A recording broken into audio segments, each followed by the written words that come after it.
You know, the first time I saw you, you were here shooting Little Chenier. You walked across in front of my truck. I'm like, man, that guy looks familiar. I know him from somewhere. What, 2004, 2003, 2004 when they filmed Little Chenier? Yep. And you were the sheriff in Little Chenier. Sheriff LeBeau. Sheriff LeBeau. And first trip to Southwest Louisiana, or had you been down here before? No, I'd never been. I was up at my lake place up in northern Minnesota, and Clifton Collins Jr. called up and said, Mulkey, can you come down and play the sheriff in this thing? And I said, well, I've done like 4 movies with Cliff, and I said, where you at? And they said, Lake Charles. I said, I'm there. Yeah, come on down. I hear they got pretty Cajun girls and good food. They do. How did you get into acting initially? I was a wrestler at the University of Minnesota, and my friend George Finley, who was a great baseball player, I said, I needed some elective. And he said, well, you know, why don't you take an acting course? And I said, okay, I will. And I did, and I really excelled at it. And then I met these other actors.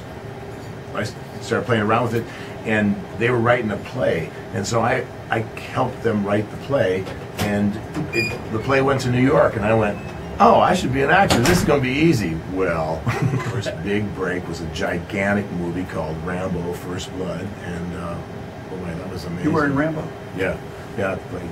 Who were you? I played Ward. Ward is the guy who fingerprints Stallone and wrestles with him and doesn't like him, almost cuts his throat when they in the jail when he's going to shave him with a straight knife, and we have a fight, and then David Caruso and myself and Brian Dennehy all chase him for the rest of the movie. You know, you played the kind of guy that wanted to have the coach fired in radio. That's probably where I knew you best. Yeah, I was the banker who wanted the radio fired because I didn't. I'm not the coach of radio. Radio.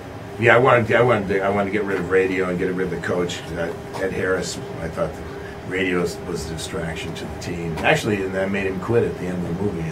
And the last movie is the last line of the movie. The guy goes, "Oh, Steve," referring to my character. "See what you doing?" Coach walks out the door, and I have this bad look on I have a project going in this area. Y'all working on something? You and Sean and some others. Can you talk about Sean and I met on Little Chenier, the first day of Little Chenier, and we went over and we were just waiting around for things to get together, and we were sitting in the rain. What are you doing? He says, I play music. And I said, well, I play music too. And I said, well, hell, let's go to a music store. Can we say hell on the show? It's one of the destinations in the universe anyhow. So anyhow, so Sean and I went over to, Sean, what was that music store we went to?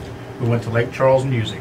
And we sat down and we grabbed 2 guitars and we started playing song. We played for like a half an hour together in Lake Charles Music. Yeah.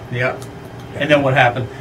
Sean had an idea with his partner Jimmy to spotlight the trailer park business. Yeah, we're calling it Bayou Trailer Boys, and it spotlights Sean and Jimmy and the differences between their approaches to renting the trailer. Jimmy's kind of a hard-nosed guy, and Sean's more of a, I would say, humanitarian. I'm directing it, and it's a lot of fun, but it's also compelling, and we've gotten some great footage, and we're not having any fun, are we, Sean?